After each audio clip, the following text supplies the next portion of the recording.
السلام علیکم ورحمۃ اللہ وبرکاتہ۔ آج کی اس ویڈیو میں ہم بات کریں گے کہ ہمارے پیارے نبی کریم رؤوف الرحیم علیہ تحیت و تسلیم کھانا کیسے تناول فرماتے تھے۔ آپ علیہ الصلوۃ والسلام جیسے تناول فرماتے تھے اور ہم کیسے تناول کرتے ہیں، کھانا کھاتے ہیں، اس میں کیا فرق ہے؟ اس میں ہم صرف اور صرف احادیث مبارکہ لائیں گے، احادیث کے علاوہ کوئی اور چیز نہیں لے کر آئیں گے۔ آپ کا ٹائم قیمتی ہے، ہم آپ کا ٹائم ضائع نہیں کریں گے۔ یہ بڑی سیکھنے والی بات ہے۔ آپ کا جو ٹائم ہے اس میں آپ کو بہت سی احادیث اس میں ملیں گی، سیدھی احادیث مبارکہ ہوں گی۔ پہلی،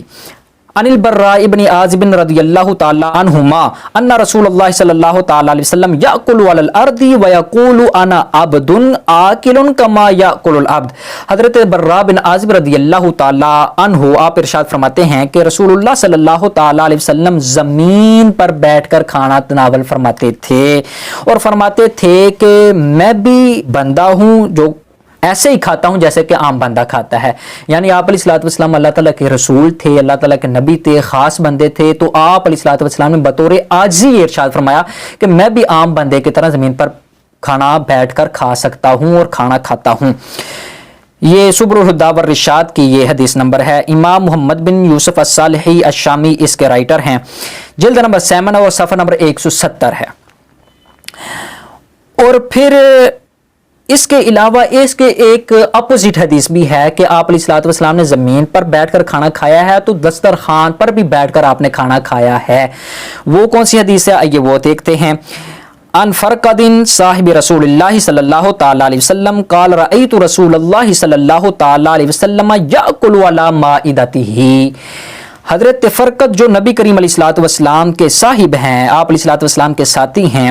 آپ ارشاد فرماتے ہیں کہ میں نے رسول اللہ صلی اللہ تعالی علیہ وسلم کو دسترخوان پر کھانا کھاتے ہوئے دیکھا ہے۔ یعنی کہ آپ علیہ الصلوۃ والسلام نے کبھی تو عاجزی میں زمین پر بیٹھ کر بھی کھانا تناول فرمایا ہے اور کبھی آپ علیہ الصلوۃ والسلام نے دسترخوان پر بیٹھ کر بھی کھانا تناول فرمایا ہے۔ دونوں طرح کھایا جا سکتا ہے۔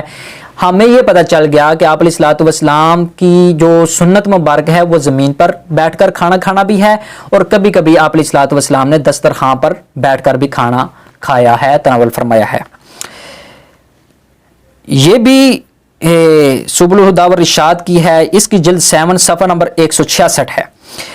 آگے جو حدیث مبارک ہے وہ جلد 7 صفحہ نمبر 174 ہے۔ ان عائشہ رضی اللہ تعالی عنہا قالت کان رسول اللہ صلی اللہ تعالی علیہ وسلم یأکل الطعام مما یلیہ فاذا جیء بالتمر جالت یدہ۔ حضرت عائشہ رضی اللہ تعالی عنہ ارشاد فرماتی ہیں کہ نبی کریم علیہ الصلوۃ والسلام جو ہیں وہ کھانا کھاتے تھے اپنے سامنے سے، یعنی آپ علیہ الصلوۃ والسلام کے سامنے جب ایک قسم کا کھانا رکھا ہوا ہوتا تو آپ علیہ الصلوۃ والسلام آپ کے ساتھ جو سامنے کھانا پڑا ہوا ہوتا تھا آپ علیہ الصلوۃ والسلام وہ تناول ارشاد فرماتے تھے۔ اور آگے ہے فَإِذَا جِیءَ بِالتَّمْرِ جَالَتْ يَدُهُ، اور جب آپ علیہ الصلوۃ والسلام کے پاس کھجوریں لائی جاتی، اس کھانے کے علاوہ کوئی اور چیز لے کر آئی جاتی تو آپ علیہ الصلوۃ والسلام ہاتھ مبارک کو حرکت دیتے اور آپ علیہ الصلوۃ والسلام چن کر وہ کھانا کھاتے۔ تو اس میں یہ اس کی تشریح تھوڑی سی کرنی ضروری ہے۔ اس میں یہ ہے کہ آپ علیہ الصلوۃ والسلام کے سامنے جب ایک قسم کا کھانا رکھا جاتا، مثلا جیسے حلوہ ہوتا ہے، جیسے یہ کھیر ہوتی ہے، جیسے کوئی بھی ایک قسم کا کوئی بھی کھانا ہو سکتا ہے، تو وہ آپ علیہ الصلوۃ والسلام جو ہیں وہ اپنے سامنے سے جو برتن ہوتا تھا اس کے سامنے سے آپ علیہ الصلوۃ والسلام اس کو ڈالتے اور آپ علیہ الصلوۃ والسلام وہ تناول فرماتے۔ لیکن جب آپ علیہ الصلوۃ والسلام کے پاس کئی قسم کا کھانا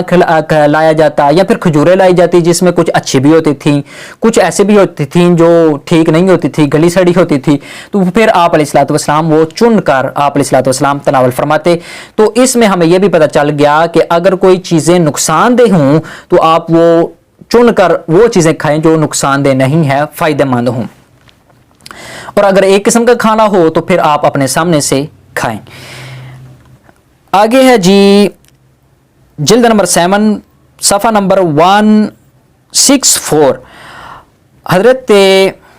ان ابی جحیفہ رضی اللہ تعالی عنہ ان رسول اللہ صلی اللہ تعالی علیہ وسلم قال لرجل عنده لا آکل متکئا او قال وانا متکئ۔ حضرت ابو جحیفہ رضی اللہ تعالیٰ عنہ آپ ارشاد فرماتے ہیں کہ ہمارے پیارے نبی کریم رؤوف الرحیم علیہ تحیۃ و تسلیم نے ارشاد فرمایا، آپ علیہ الصلوۃ والسلام نے یہ اس بندے کو ارشاد فرمایا جو آپ کے پاس بیٹھا ہوا تھا، آپ نے فرمایا کہ لا آکل متکئا، میں ٹیک لگا کر نہیں کھاتا، یعنی آپ علیہ الصلوۃ والسلام ٹیک لگا کر کھانا تناول نہیں فرماتے تھے۔ او قال وانا متکئ، یا پھر آپ نے یہ فرمایا کہ میں اس حال میں نہیں کھاتا کہ میں ٹیک لگائے ہوئے ہوں، مطلب ایک ہی ہے کہ آپ علیہ الصلوۃ والسلام ٹیک لگا کر کھانا نہیں تناول فرماتے تھے۔ پھر اسی طرح جلد نمبر 7 والیوم 7 پیج نمبر ہے 166 ان عائشہ رضی اللہ تعالی عنہا ان رسول اللہ صلی اللہ تعالی علیہ وسلم کان اذا اراد ان یاکل غسل یدیہ، حضرت عائشہ رضی اللہ تعالی عنہا ارشاد فرماتی ہیں کہ نبی کریم علیہ الصلوۃ والسلام جب کھانے کا ارادہ فرماتے تو اپنے دونوں ہاتھوں کو دھو لیتے۔ تو یہ بھی ہمیں چاہیے کہ جب ہم کھانا کھائیں تو اپنے ہینڈ واش کر لیں، دونوں ہاتھوں کو دھوئیں، بہت سے جراثیم جو ہیں وہ دور ہوں گے۔ پھر اسی طرح اسی کتاب کے سبل Alhuda والرشاد volume number 7 page number 167 پر ان جویرہ رضی اللہ تعالی عنہا ان رسول اللہ صلی اللہ تعالی علیہ وسلم کان یکرہ الطعام الحار حتی یذهب فورہ ودخانہ، اس پر میں نے پہلے بھی ایک ویڈیو بنا دی ہوئی ہے، اس میں بھی آپ تھوڑا سا دیکھ لیں کہ حضرت جویریہ رضی اللہ تعالی عنہا ارشاد فرماتی ہیں کہ نبی کریم رؤوف الرحیم علیہ تحیۃ و تسلیم آپ گرم کھانے کو ناپسند فرماتے تھے، اور آپ علیہ الصلوۃ والسلام تب کھانا کھاتے تھے جب اس کا دھواں اور اس کی گرماہٹ چلی جاتی تھی۔ تو ہمیں بھی کھانا جو ہے وہ ٹھنڈا کر کے کھانا چاہیے۔ آج کے سائنٹسٹ بھی جو ڈاکٹرز ہیں وہ بھی اس بات کی ترغیب دیتے ہیں کہ کھانے کو ٹھنڈا کر کے کھانا چاہیے۔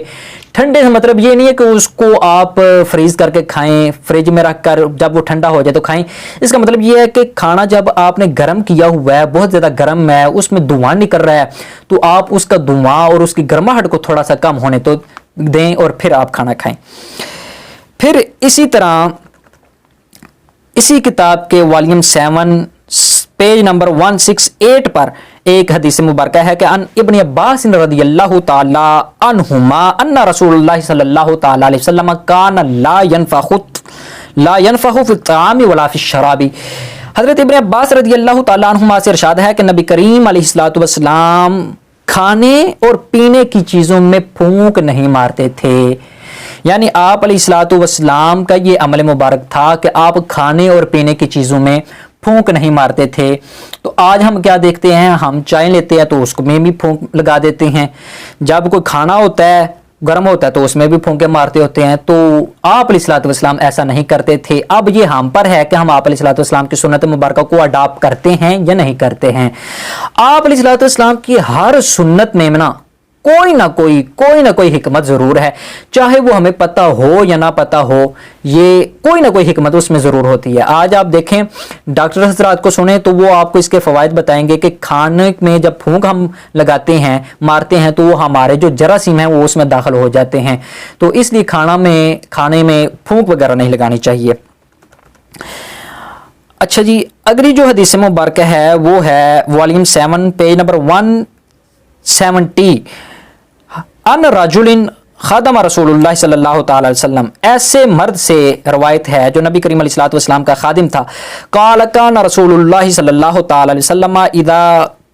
قرب الیہ طعامہ قال بسم اللہ، جب آپ علیہ الصلوۃ والسلام کے پاس کھانا لایا جاتا، آپ علیہ الصلوۃ والسلام کے قریب کھانا کیا جاتا تو آپ بسم اللہ الرحمن الرحیم پڑھ لیتے۔ ایک حدیث مبارکہ میں ہے کہ کل امر ذی بال لم یبدا بسم اللہ فہو ابتر، کہ ہر ذی شان کام جو بسم اللہ کے ساتھ شروع نہ کیا جائے وہ ادھورا ہوتا ہے، تو اس لیے آپ علیہ الصلوۃ والسلام جو ہیں وہ اللہ تعالیٰ کا نام پہلے لے لیتے تھے۔ تو ہمیں بھی ہر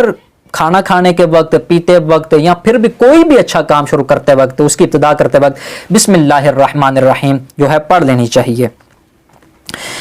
پھر اسی طرح والیوم 7 پیج نمبر 171 پر امام محمد بن یوسف الصالحی الشامی سبل الہدی والرشاد میں یہ ایک حدیث نقل کرتے ہیں ان عامر بن ربیعہ رضی اللہ تعالی عنہ ان رسول اللہ صلی اللہ تعالی علیہ وسلم کان یاکل بثلاث اصابع،